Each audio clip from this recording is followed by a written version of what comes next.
So starting with the generation number and then the individual number. Here is the generation 1 sa individual 1, 2 is already, is already deceased, no? Patay na. So, given this pedigree, makikita ba namin yung trait on every generation? Yes, no? So makikita natin that there are individuals, there are shaded individuals. Because yung mga symbols that are shaded represents those that manifest or expresses yung trait natin. So given this pedigree, meron tayong affected individuals on first, second, and the third generation. Now, does the trait affect both sexes? Yes, kasi meron tayong mga individuals that are affected na male and then female individuals. So this pedigree is maaaring siya ay autosomal dominant. So there are different patterns or groups of inheritance. So depende dun sa trait natin. So yung first is yung mga autosomal patterns.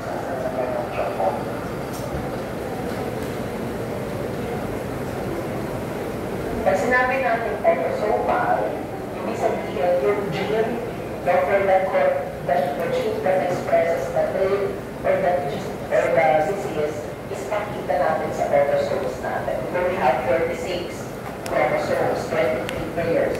Yung first at the 22nd chromosome is yung ating autosomes. Kasi yung 23rd chromosome natin is yung sex chromosomes natin, yung XX or XY. So may autosomal, ibig sabihin wala doon sa sex chromosome yung trait or yung gene na nag-cause yung trait na yun. Kasi there are some traits na nakalink sa sex chromosomes. Ando naman yung mga sex-linked na traits. Yeah. So pag autosomal, nasa autosomes yung aming genes. Whereas pag sex-linked, pwede nasa X chromosome or nasa Y chromosome. So let's have an example sa mga autosomal patterns. So first is yung autosomal dominant. So this is a pedigree that demonstrates an autosomal pattern of inheritance. So kaya pag sinabi natin autosomal, this is an example of a vertical inheritance simply because the trait is being transmitted vertically from the parents to the offspring. So ang key characteristic ng isang autosomal dominant trait is we only need one allele yung trait na yun for that to be expressed sa individual. So, ibig sabihin, kung meron tayong dominant trait na A, sabihin natin ang allele niya ay A, lahat ng individuals that are homozygous dominant and heterozygous would manifest, would express the trait. So, references are mga affected individuals. Pag unaffected, sila naman yung mga homozygous recessive. Ito sa autosomal dominant. Kasi kailangan lang natin ng isang allele. Isang allele lang that, isang allele for that trait na pwede to be expressed. For example, na nagkukos ng trait. So sa mga heterozygous individuals, kahit na nag-iisa lang yung allele na yan, mag-express at mag-express siya ng trait na yun. So because of this, if an individual is affected, there will be always a 50% chance, no? Lalo-lalo na sa mga heterozygous individuals, there's a 50% chance na magbasa na yun sa kanya mga offsprings. So if an individual is affected, meron siyang affected parent, no? So kung siya affected, kung lalo siya heterozygous, most probably, meron siyang affected parent kasi saan niya makukuha yung dominant allele na to. Kundi, either of his or her parents, except sa mga tinatawag natin de novo mutations. Pag sinabi natin de novo mutations, ito yung mga newly arising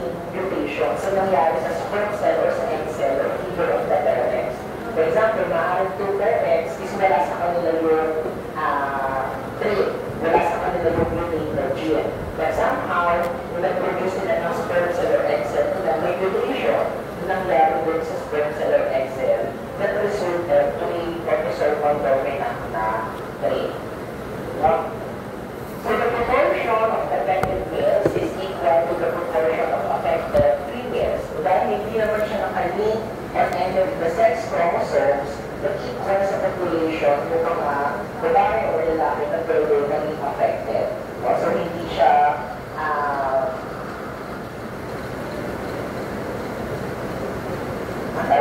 walang sort of bias in particular sex. Kasi kapag sa sex link, halimbawa, maaaring mas common sa males or mas common sa females. Depende dun sa sex link na trait.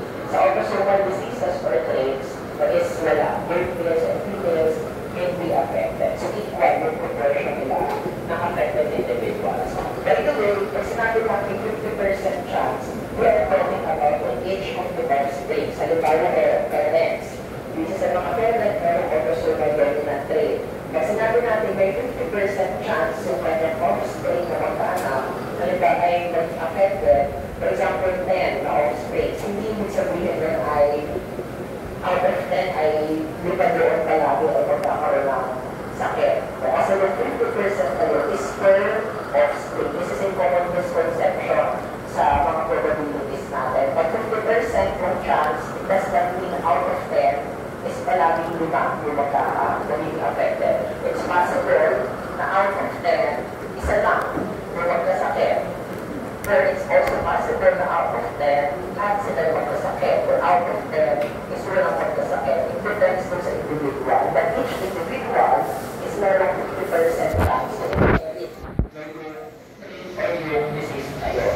So pwede natin i-compute using yung terminal as tayo here, na para malaman out of 10 siblings, o ilan doon yung magiging very affected or unaffected. So let us analyze yung following criteria natin. So if both parents are affected, so if both parents na manifest yung trait or yung disease na yun, and an offspring is unaffected, it's possible, meaning both parents are heterozygous. So when your parents natin ay heterozygous, so sa both of these parents nag-express ng trait dahil dito sa nag-iisang dominant allele na ito. That there is still a chance na magkaroon sila ng unaffected offspring. Ano yung probability na magkaroon sila ng unaffected offspring? 1/4 is, meron tayong 1/4 chance na from this cause ay magkaroon tayo ng homozygous recessive, which is yung unaffected individual natin. So it's possible na even yung dalawang parents ay may sakit na autosomal dominant or may trait na autosomal dominant, there's still a 25% chance na magkaroon sila ng unaffected na offspring. So all affected individuals must have at least one affected parent. Since autosomal dominant siya, if an individual is affected, dapat meron siyang parent wherein yun yung nakuha yung dominant allele na yun. Except na again for mga de novo mutations. Kasi maaaring mutation nangyari na dun sa offspring and hindi doon sa parents na. And then if both parents are unaffected, all offspring must also be unaffected. Ibig sabihin, the parents are both heterozygous. So if both parents are heterozygous, obviously ay homozygous recessive, obviously lahat ng parents ay offspring nila will also be homozygous recessive. So magiging unaffected din siya. Yung lahat ng offspring nila. Naman, kayo magkasama dyan na. Yeah. So if you look at this example, so we have here a pedigree that a family with polydactyly. For example, natin polydactyly, ito may extra fingers and toes. So this type of disease does not cause disease sa individual. So dahil ito naman siya nag-cause ng disease, the trait is being transmitted naturally in every generation. For example, on generation 1, 2, 3, and 4, makikita natin na may mga affected individuals. And notice, meron mga affected individuals that are male, and then meron din tayo mga female affected individuals. Kasi meron mga autosomal dominant diseases, halimbawa Huntington's disease, that may cause death dun sa individual. So, kung nakuha siya ng death dun sa individual, maaaring hindi niya na transmit na yung kanyang genes. But in the case of Huntington's, kasi si Huntington's yun ang onset ng sakit. So, if yung makapag-asawa na siya, makapag-produce ng offspring, bago pa lumabas yung sakit ng individual. And hence, nagkakaroon pa siya ng chance to marry, to produce an offspring, and to transmit the disease. Pero if yung ating dominant trait is lethal, maaaring may chance na hindi na niya may pasa yung trait. So yung mga genomic mutations, more commonly yan ang nangyayari sa mga autosomal dominant traits na lethal or nagkakos ng death sa individual. Ayan. This one shows a pedigree of not very colorectal cancer. So this is a type of cancer wherein late doon yung onset ng sakit. So maaaring on the later stages of life, may manifest yung symptoms ng colorectal cancer. So, ang question dyan would arise dun sa generation 5. Ilan yung sa generation 5? Ilang individuals meron tayo sa generation 5? 9. Among these 9 individuals, ilan yung may cancer? Dalawa. Sa individual 5-4 and sa individual 5-6. This is an autosomal dominant trait. So since meron silang mga parents na affected, meron silang 50% chance na magkaroon din ng cancer. Consider this one. So generation 5-1, 5-2, and 5-3 seems to be healthy pa, wala affected pa sila. But since yung colorectal cancer is maaaring late onset, hindi natin, kung natin maging genetic counselor tayo, hindi natin pwedeng isang tabi na unaffected na talaga sila. Kasi dahil late ang onset ng cancer, hindi nawawala yung 50% na risk na in the future, mag-develop siya ng cancer. So sa ngayon, unaffected sila. Pero again pa rin yung 50% chance kasi yung father nila is affected. So ito, the genetic counsel, say 5-1, and then he asks you, ano yung probability na yung anak ko magkaroon din ng cancer? So yung anak, yung probability, sabihin natin na si 6-1. So yung next dito natin na generation is generation 6, and then individual 1. So ano yung chance na si 6-1 ay magkaroon din ng cancer?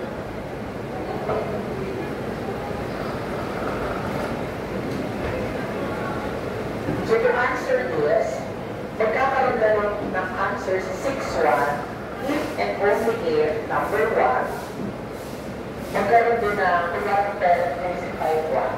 Magkakaroon ng sakit yung anak ni 5-1 if and only if si 5-1 ay magkaroon din ng cancer na natamanan niya rin ng cancer. And if namanan niya is nabasa na rin dun sa anak niya. So yung probability na sa 6-1 ay nagkaka-cancer is the probability na sa 5-1 has cancer.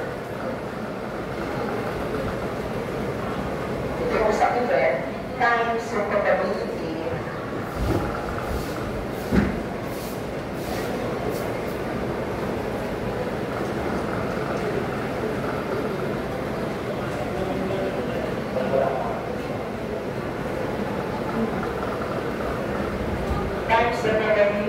that if 5-1 has cancer, is ma-transmit niya. So 5-1 transmits cancer to 6-1. Ayan.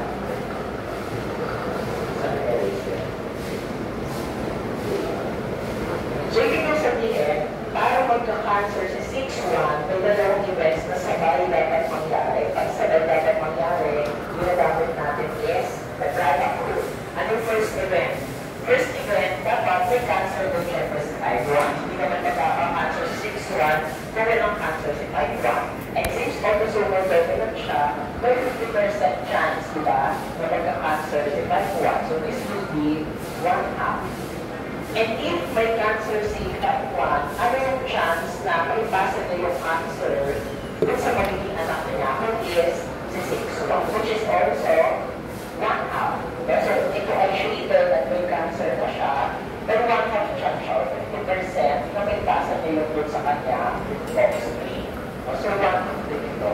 So, ang total probability natin is 1/4. So, meron tayong 25% chance na yung remaining anak ni 5/1 si 6/1 will also have cancer. Okay? So, yung genetic counseling, kailangan natin i-consider yung mga ganitong events. No? Kasi during yung probability, kaya natin yung unang pinag-aralan, yung rules of probability. So, hindi natin pwedeng sabihin na, ay, si 5/1 ay healthy yan kasi wala naman siyang symptoms.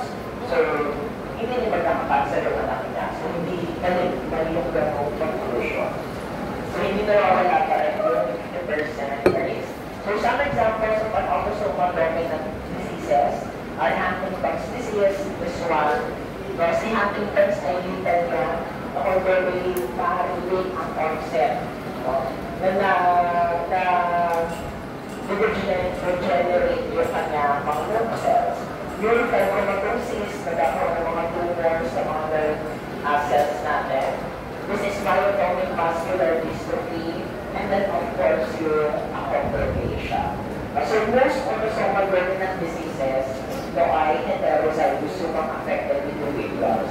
May mga homozygous dominant naman or very rare, pero some of them maaaring lethal. Kagaya ng achondroplasia.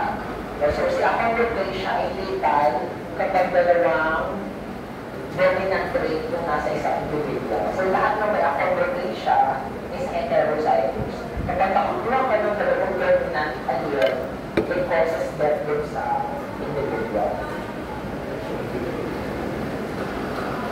Question so far sa autosomal dominant. Okay. So kaya naman is the autosomal recessive. So in an autosomal recessive pattern, na kailangan natin ng dalawang recessive allele na for it to express yung phenotype niya. So dito, ang magiging naman natin ang homozygous dominant is syempre unaffected. Kasi kailangan natin ng dalawang recessive allele para sa autosomal recessive. In short, yung mga homozygous recessive, sila magiging affected. How about yung mga heterozygous? So meron silang recessive allele. Pero since dalawang kailangan natin, maaaring sila ay they do not show the symptom or the trait. Pero since they carry that recessive allele na pwede nila ma-transmit sa offsprings nila, tinatawag natin sila carriers. So meron na tayong carriers sa mga recessive traits. So affected individuals will typically have carrier parents. So syempre, para magkaroon tayo ng affected na individual, kailangan natin ng dalawang recessive allele na typically nagagaling sa dalawang carrier parents. So if both parents are carriers, diba, meron tayong 1/4 chance, meron tayong 1/4 chance na magkaroon ng homozygous recessive. Yung homozygous recessive na ito, sila na yung magiging affected. Okay? And since this is also an autosomal pattern, so yung proportion ng affected males and females is also equal. So hindi naman nakalink sa sex chromosomes. So equal yung proportion ng males and females natin. And then, most recessive traits, autosomal recessive traits, are common sa consanguineous relationships. Ano yung sabihin ng consanguineous relationships? Ito yung nag-aasawa sa immediate na family member, whether first cousins, no, kasi di ba common, diba, sa past, common yung nag-aasawa ng family member. Parang ito ba yung sa royal family? Kagaya diba sa royal family. Sa royal family, common naman sa kanila is yung hemophilia, which is an extinct naman na trait, nakalink sa X chromosome. But later on that, pero dahil na ang kanilang culture is to marry someone pinagaling mo sa the same family, no, mas common sa kanila yung mga recessive trait. Imagine sa isang family, runs yung recessive trait. Sa mga dalawang magpinsa, since dahil sila sa isang family, dahil sila sa isang common grandparents sila, maaari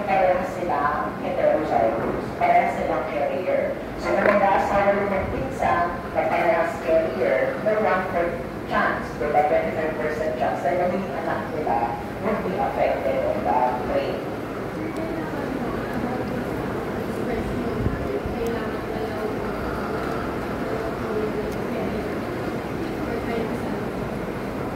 Kailangan yung parents, ang parents natin ay dalawang carrier, typically. Very rare occasions, pero yung parents mo ay parehas affected. Siyempre, kung parehas affected yung parents natin, lahat na magiging anak nila would be affected. Pero very rare naman itong nangyayari. Ang mas common, ang pinaka-common, dalawang carrier na parents. Since they do not manifest the trait, hindi nila alam most of the time that they carry yung trait na yun. Nakikita na lang nila when they have the offspring na affected.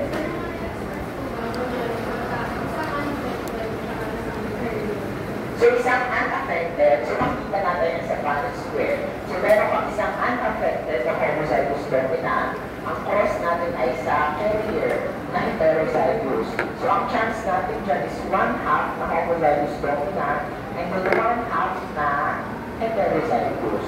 So, ang magiging offspring nila is normal, typically healthy, and then isang 50% also na carrier. So, walang affected. So, typically nga, nangyayari yung affected individuals sa cross between two carrier or heterozygous individuals. Bakit naman siya common sa mga individuals of certain ethnic backgrounds? Yung galing sa common ethnic group. Bakit common yun?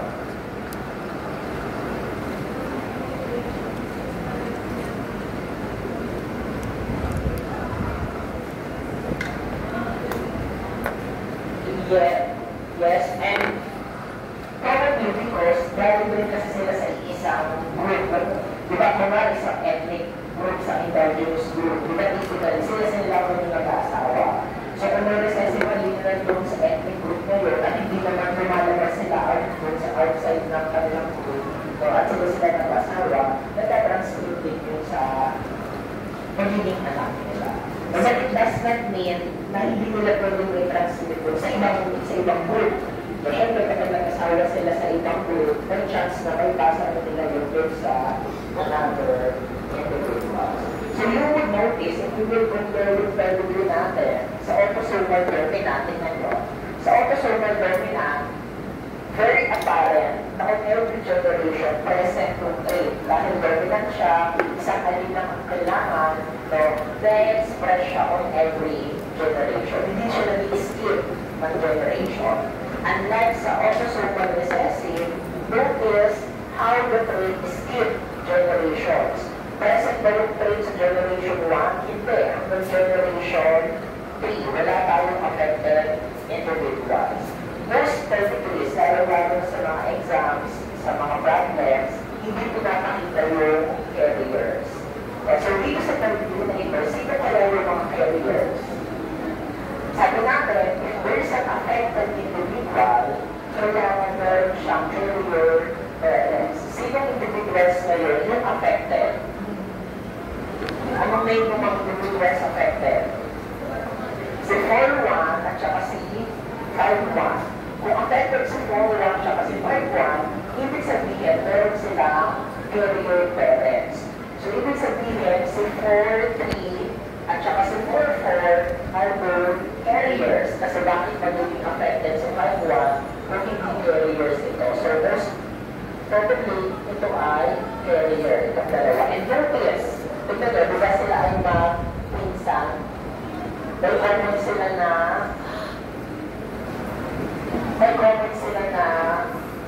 family. Ito ay anak nito. So this one, ito. So ito, si 1, 2, 3, si 3, 3, at saka si 3, 4 ay magkapatid. Tama? Si 3, 3, anak niya si 4, 3. At si 3, 4, anak niya naman si 4, 4. So magpinsan si 4, 3, at saka si 4, 4. Tama?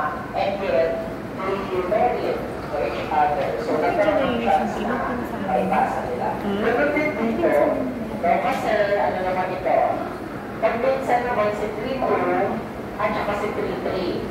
Kasi ang mga pagkakapit, itong si 2-1 at saka si 1-2-3-4-5-6 at saka si 2-6. So, ibig sabihin, may carrier yung sa first generation. No? Kaya na-transmit yung trait. So, kung affected to, edi carrier din itong individuals na ito. Kung carrier itong individuals na ito, malamang carrier din ito. At saka ito. So, kung carrier itong dalawa, maaaring isa rin sa dalawang ito ay also carrier. Nagaligas mo kung paano na-transmit yung disease. So again, remember, pag affected, meron niyang two carrier parents. So if both parents are unaffected and an offspring is affected, therefore, the parents are both carriers or heterozygous. And of course, if both parents show a trait, anong genotype nila? Homozygous recessive. So all offsprings also express the trait of homozygous recessive din lahat. So if both parents are affected, syempre lahat ay magiging affected also. So some examples is albinism. So albinism is an autosomal recessive trait. So makikita natin dito, sa generation 1, mayroon tayong dalawang carriers, si 1-1 and 1-4. And the notice na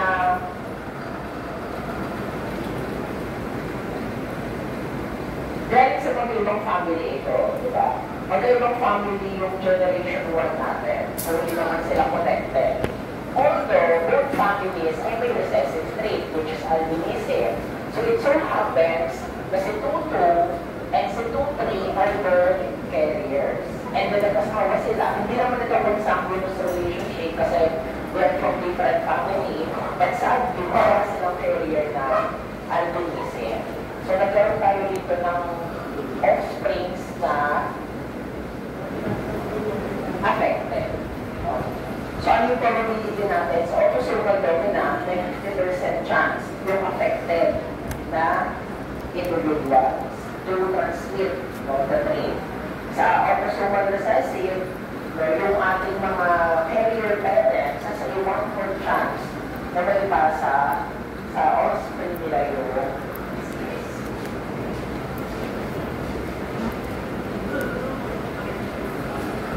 so how about this one? So this particular shows marriage of first cousins. Makikita natin na from the same family, si individuals 3-2 and si 3-3. So for me, meron tayo ditong consanguineous relationship, symbolized by the two horizontal lines. Sa generation 1 natin, carrier si grandfather, kasi 1-1. And then, nag-transmit niya yun sa dalawa ng anak. Si 2-2 at si 2-3. So imagine, ito totoong buhay. Diba yung girl is carrier ng isang sakit, like albinism. And then yung lahat ng anak niya, yung dalawang anak niya, parehas na carrier.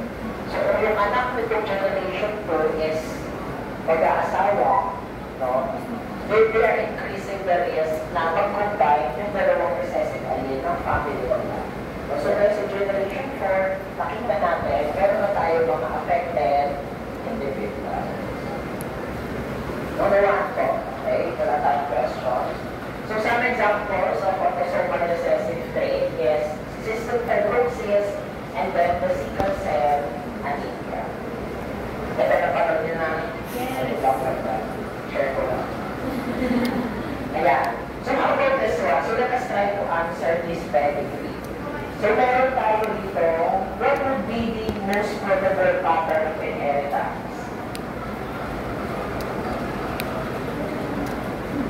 Is it autosomal dominant or autosomal recessive? Ano yung mong individual, si RCS at si T? This is autosomal recessive. Kaya nakalagay naman albinism. So albinism was an autosomal recessive. Kahit hindi natin alam na autosomal recessive si albinism, by simply looking the pedigree, makikita natin siyang autosomal recessive. Kasi kung autosomal dominant ito, at meron tayong affected individuals dito, dapat meron kahit isa man lang na affected dito, tama? Unless this is a redondo mutation. But since ang dami, itong affected natin, they are they get their affected alleles sa carrier parents. Notice, na sa generation 2, ang anak dyan ng generation 1 ay si R.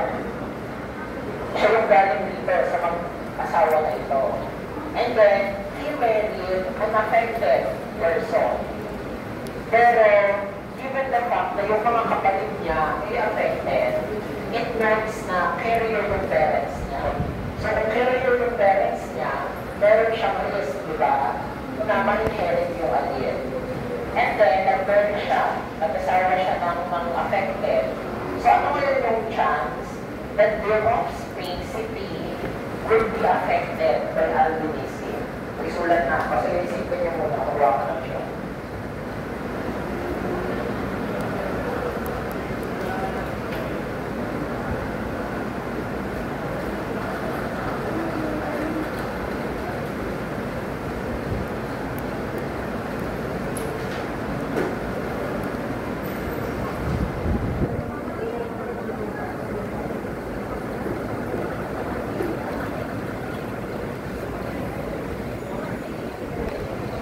Example of a conditional probability. Bakit siya conditional probability? Kasi para mangyari yung event, there must be conditions na kailangan ma-meet. Let's try to figure out. So, hinahanap natin is yung probability that P will have albinism.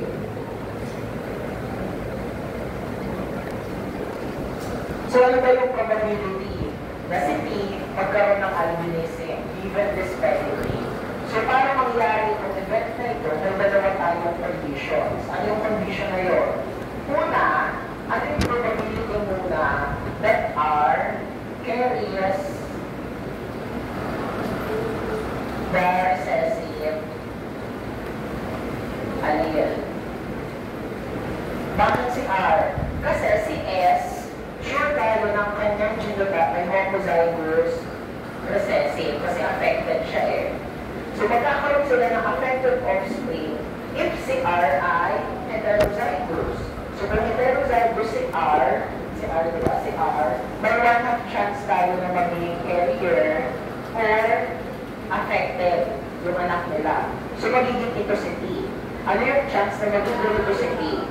Ang first na event, kailangan muna carrier si R. So, ano yung chance that he carries the recessive allele? Times, yung probability, bakit times? Kasi, dapat sabay na event na mangyari. So, dapat true.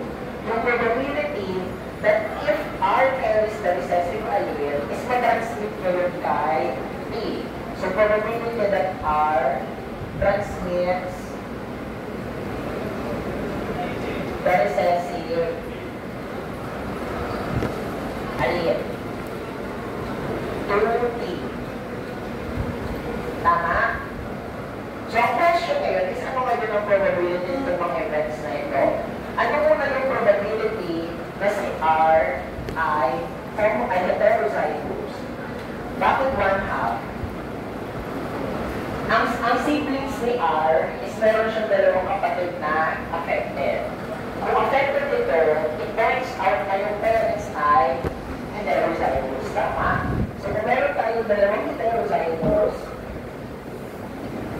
ilagay natin sa Punnett square para malinaw. So, meron tayong dalawang heterozygous. Ang chance niya ay 1/4 na homodominant, 1/2 na heterozygous, and then 1/4 na homozygous recessive. Hindi affected si R. Kung hindi affected si R, malamang sa malamang is hindi ito yung kanyang genotype. Ang pagpipilian na lang natin is homozygous dominant or siya ay heterozygous. Kasi wala siyang, hindi nag-express ng trait, diba? Walang shade. So, pwedeng normal siya or carrier. Tatlo lang na genotype ang pipilian natin. Ang tanong, ano yung chance na carrier ngayon or heterozygous si R? Bakit 1/2 pa rin? Inalis na natin ito eh. Kasi sure tayo na hindi ito yung genotype niya. Ilang events na lang matitira? Tatlo. Out of 3 lang doon yung carrier. Dalawa, diba? So, ang chance that R carries the recessive allele is 2 terms. Kasi wala na dun sa total events, yung homo-recessive, alis na natin siya. Kasi sure tayo na hindi ito yung genotype niya. And then, ano yung chance that if R carries the recessive allele is matransmit na kay T? Kung heterozygous nga, ito, kung heterozygous nga si R, ano yung chance na may pasa niya itong recessive allele na yun kay T? Ha? Hindi, kung genotype daw ni R ay heterozygous, ano yung chance na may pasa niya itong recessive allele na ito? Ha? Ha? Ano? Laksan nyo. 1/2 lang, kasi pwede ito, or ito. Dalawa lang naman ang pagpipilian natin. So ito ay 1/2. So anong sagot? So ito ay 2/6 or 1/3. So meron tayong 1/3 chance na si P ay maging magkaroon ng albinism. Tama?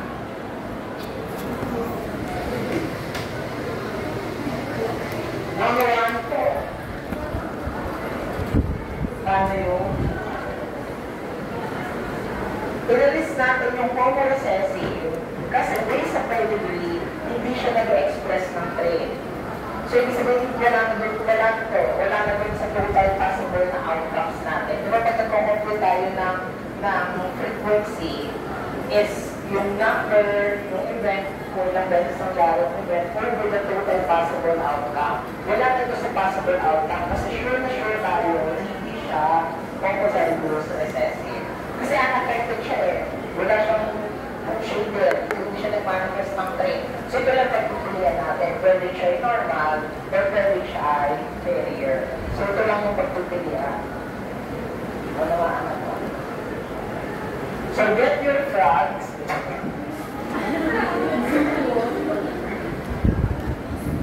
Sorry.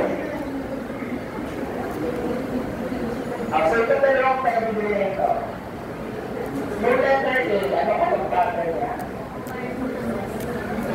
Yes, autosomal recessive. Na nag-skip ng generations, na walang present, walang affected from generation 1 to 3. Magkaroon lang tayo sa 4.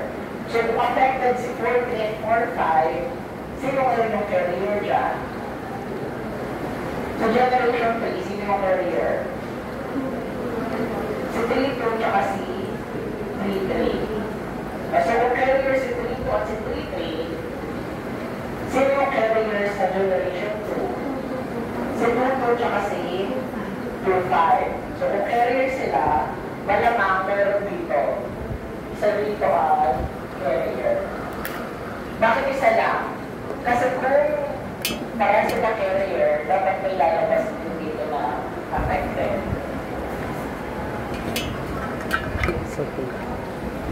Question so far, bago tayo alin? Sorry, hindi ko pala nasagot yun. How about this one? Or cancer? Ito ay autosomal dominant. Bakit autosomal dominant? So present genetic generation, diba? Yung trait natin, hindi nag-escape. So sabi natin kasi sa autosomal dominant, if yung individual is may sakit or affected, nag-express ng trait, dapat meron din siyang parent na affected. At least one parent na affected. So ito yung affected individual natin, may affected parent sila, this one. Ito yung magkakapatid eh, so may affected parent. Ito yung affected, meron din siyang affected na parent. Sir, kapag kunwari, yung dun sa letter ko, yung 2, 3, 2, 3 unaffected. Kunwari, clear na. Kunwari lang. Tapos yung 2, 4, affected.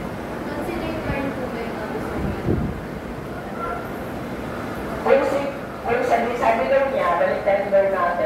si 2-3 ay unaffected at si 2-4 ay affected, hindi na natin ito-consider to. Dito na tayo nakatingin sa generation 2 at saka generation 3.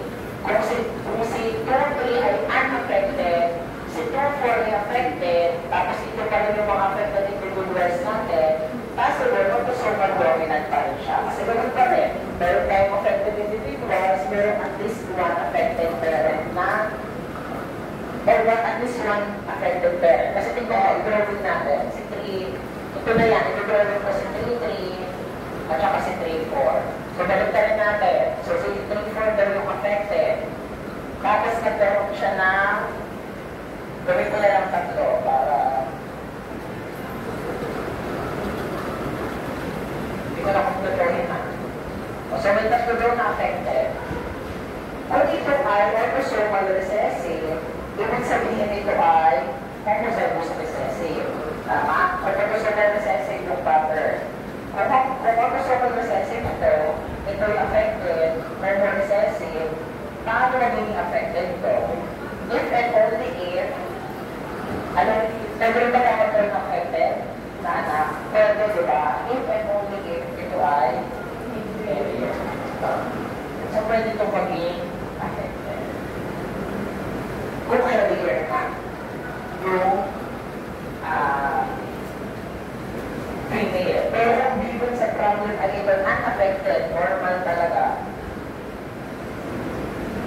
So, hindi walang chance. So, magkaroon tayo dito ng affected. Kung autosomal recessive. Ano mangyayari sa magiging anak nila?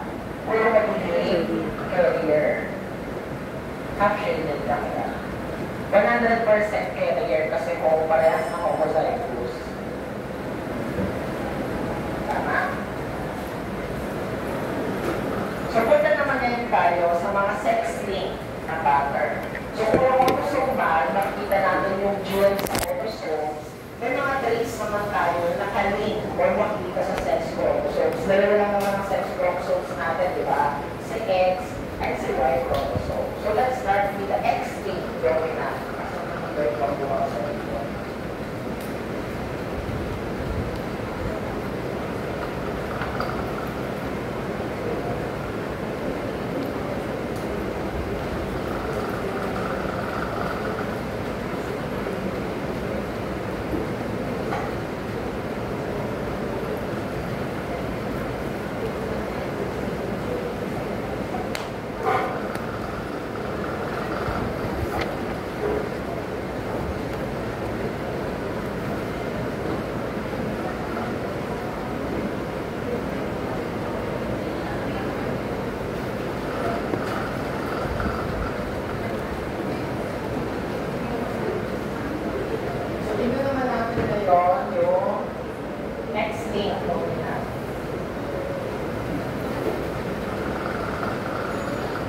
So, sa mga sex-linked, ang gagamitin na natin symbols ay yung symbols ng mga chromosome kasi we are implying na yung trait ay nasa sex chromosome. So, palagi X or Y lang yung symbols natin.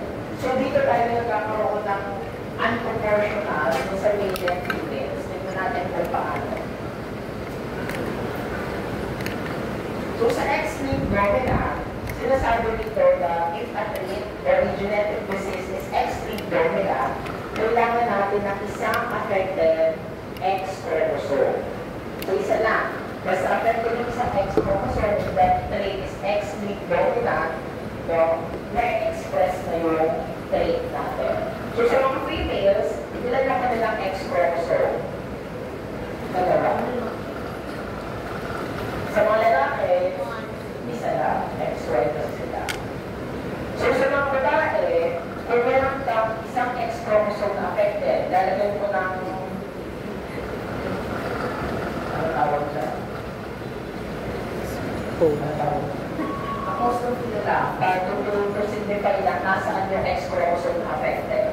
So, ito ay affected. Kasi sabi natin, isang X chromosome lang yung kailangan natin affected.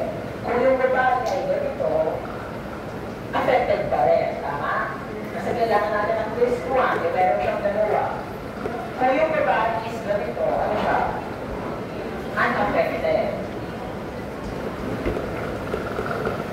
mga lalaki, dahil sila ay isa lang ang X chromosome, kung affected yung X chromosome na yan, affected na ka. Sa mga lalaki, kung ikaw ay walang affected X chromosome, syempre ito ay unaffected. So ngayon, it may depend on the disease, pero typically, mas maaaring maging severe or lethal ang X-linked dominant na trait sa mga lalaki.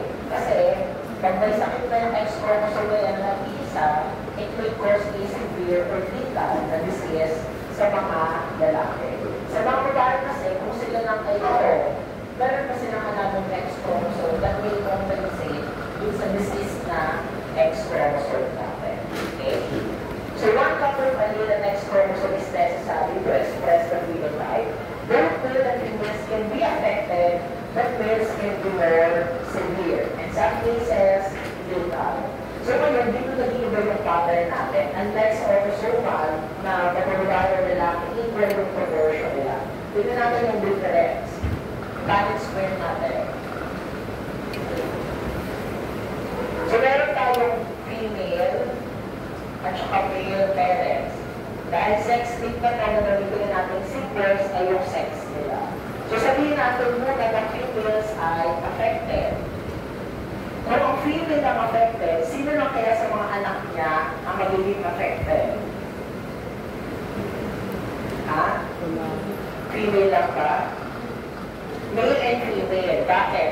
Kasi yung X chromosome ng mga females can be transmitted from both their sons and daughters. Tignan nyo.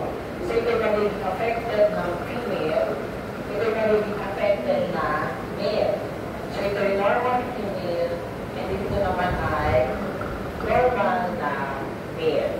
So if females are affected, meron tayong 50% chance. 50% chance na yung magiging offspring nila ay affected. At ang pag-uusapan lang natin yung mga females, daughters na lang, daughters, 50% na yung daughters ay magiging affected. Ito lang yung daughters. Among the daughters, 50%, 1 out of 2 are affected. Among the sons, 50% din. So again, pag X-linked dominant, female na affected, pwede yung i-transmit from both of her sons or daughters. Kasi tignan nyo, kapag sa lalaki naman, balik na rin natin, ang affected ay lalaki, and the normal yung babae. Kanina nagpapasa ng mga lalaki yung kanilang X chromosome sa mga daughters lang nila. Isa lang X chromosome nila, palagi sa babae yung anak na pupunta. So ito yung magiging affected na daughter, this is also affected na daughter. Whereas yung mga lalaki ay normal. Nakita yung difference? Pag babae affected, may 50% chance babae o lalaki maging affected. Pero if lalaki ang affected, yung mga daughters lang yung magiging affected. Which is the reason kung bakit ang X-linked dominant trait mas common sa mga babae. Kasi kung nanay ang affected, may chance tayo magkaroon ng affected na daughter. Kung tatay ang affected, puro daughters din yung magiging affected. So, nagwabi ang mga kababaihan. Mas normal ang X. Sir, diba for example, like yung affected ng color blindness, pag may magiging career lang yung babae since isa lang yung affected na. Wala tayong career pag dominant yung trait. Si color blindness kasi ay X-linked recessive. So, mamaya pa na after ng X-linked. So, dito wala pang career. Lagi tatandaan ang term na career para lang sa mga recessive na trait. So ito yung X-linked dominant pa lang tayo. Ayan. So let us analyze the following statements. So affected girls will have his daughters affected but not of his sons. So ito, if a male shows a trait, if lalaki ang may trait, so too must all daughters. So kung affected yung lalaki, dapat lahat ng daughters mo will also be affected. Kung affected yung lalaki, saan ang galing ng X chromosome niya? Sa nanay. Ibig sabihin, kung affected tayo ng lalaki, dapat natin dito ay affected din. Kasi ang malalaki ang X chromosome nila nagagaling lang sa nanay, sa mother nila. An unaffected mother cannot have affected sons or affected father. Kasi unaffected, imagine if unaffected yung mother, wala siyang affected na son, wala rin siyang affected na father. Yung ex niya, galing sa tatay niya, kung normal siya, normal din dapat yung tatay niya. Nag-unawaan, nag-picture out. And the X-linked dominant traits tend to be more common, of course, in females. So given the fact na mas common siya sa mga babae. Yeah. So tingnan natin itong pedigree na ito. Mukha siya, kamukha niya sino? Si autosomal dominant. Kaya kailangan natin i-analyze maigi yung pedigree. Hindi present on every generation, autosomal dominant na. Bakit natin siya nasabing X-linked dominant? Tingnan niyo sa generation 2. Sino lang ang affected? Puro mga babae. Bakit?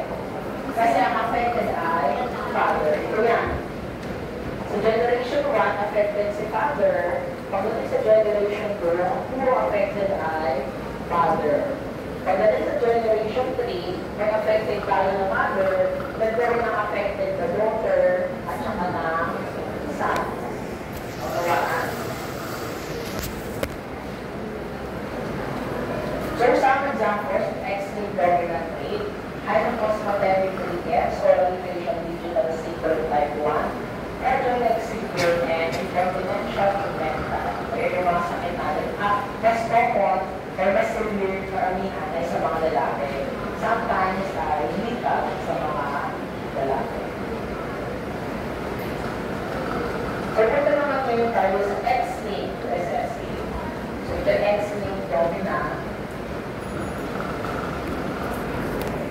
Next is X-linked recessive. So, sa X-linked recessive, kailangan natin ng dalawang affected na X chromosome. So, sulat natin. Ito na lang ba rin na kung mahirapan. So, kung sa babae, isa lang yung affected X chromosome, ito yung magiging, sabi natin dalawang X chromosome ang kailangan para maging affected. Sa babae, dalawang X chromosome, diba? Kung isa lang ang affected, magiging siya carrier. Pero ngayon tayo ito, carrier. Maaaring hindi siya nag-manifest ng symptoms, yung trait, depende sa disease, pero it carries, she carries the affected allele. How about this one? Siyempre ito ay affected kasi parehas na merong affected allele. And with this one, siyempre unaffected. Sa mga lalaki, dahil isa lang X chromosome nila, kahit na yung nag-iisa lang at ang giver natin dapat isa lang, dahil isa lang ang talagang X chromosome nila, automatic sila ay affected. At ito syempre ay unaffected.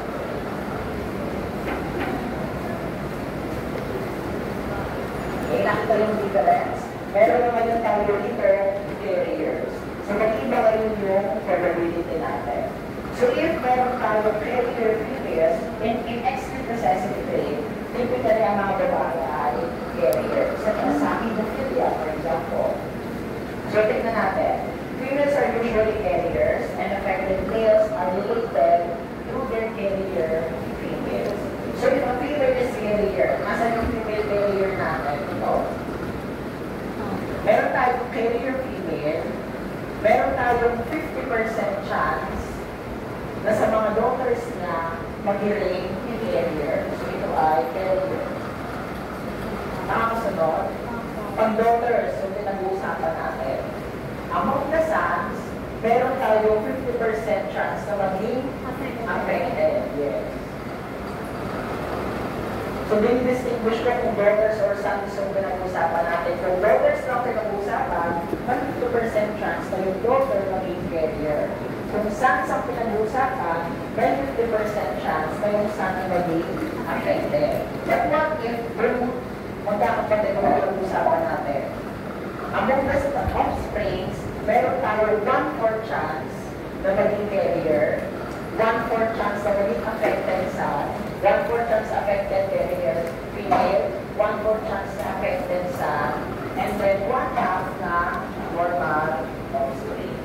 Nasaan ba yung normal? Ito. Or unaffected? Nakuha ko?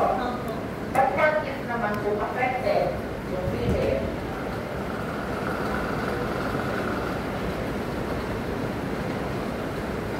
Tapos healthy.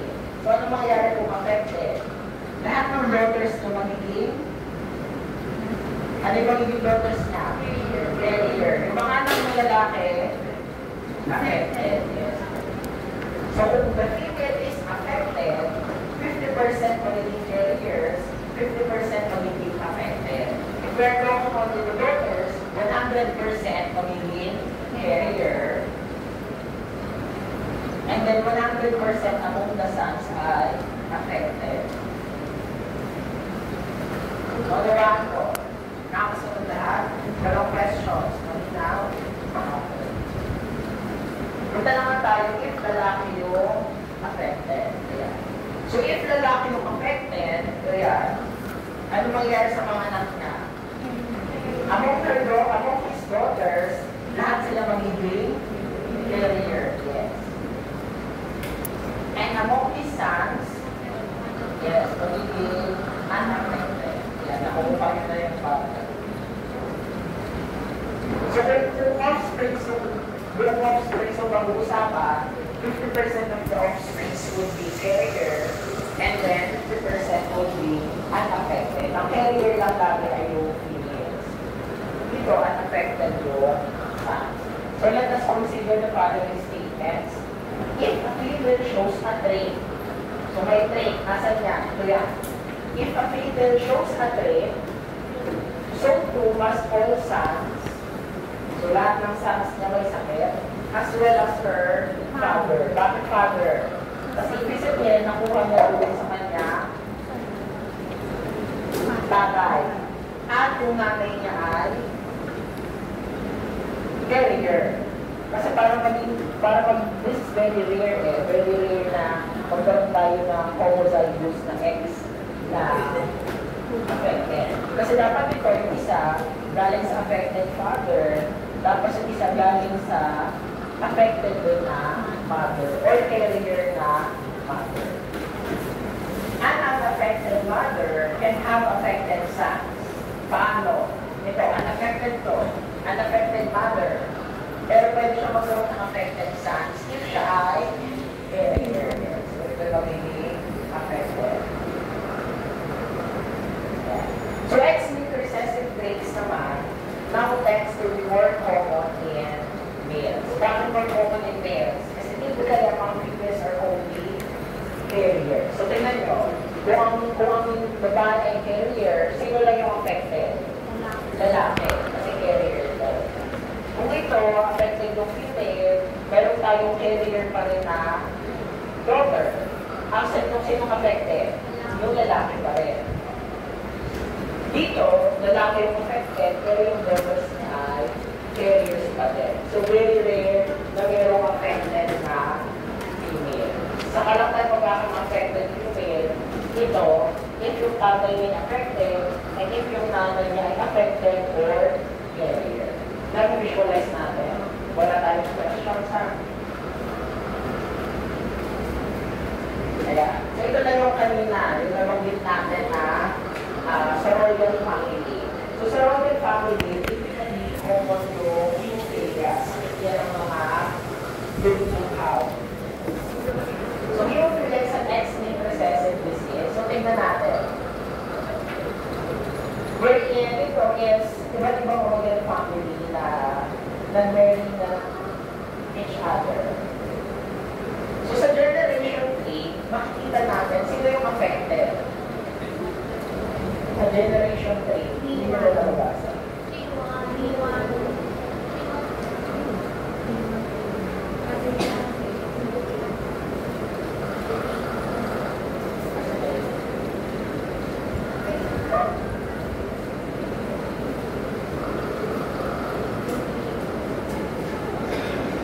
So sa generation 3, ang affected ay si 3-1, si Leopold, the group of Albany. So kung affected si Leopold, saan na kaya nakuha yung X na affected niya? sa mother niya, na supposedly dapat ay carrier. Kasi ito, unaffected si Queen Victoria of England. Pero nagkaroon siya ng hemophilia sa Leopold. So it may imply na si Queen Victoria ay carrier ng hemophilia. And notice, no, so may hemophilia sa Leopold. And then, sa generation 4, yung anak niya, si Alice, and then this one, ang named individual, si Portray, mga unaffected. Pero yung grandson niya, si Rupert, naging affected. Nakita niyo yung pattern sa generation ni Rupert may affected. Nag-skip sa generation 4. Pagdating sa generation 5, affected ulit si Rupert. So kung affected si Rupert, ibig sabihin carrier si Alice. So yung affected ex ni Rupert, namana ni Alice, na may transmit naman niya kay Rupert. Other people, sige ba?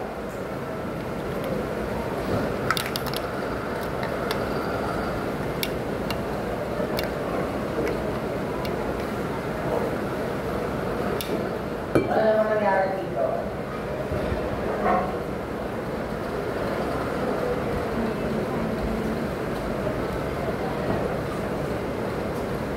So dito, may mga female tayo na carriers. Paano sila naging carriers? Pakita natin sa 4th generation, yung mga grandsons and grandsons nila ay affected. So, ibig sabihin, si Alice and si Beatrice is carrier. So this is an example of X-linked recessive.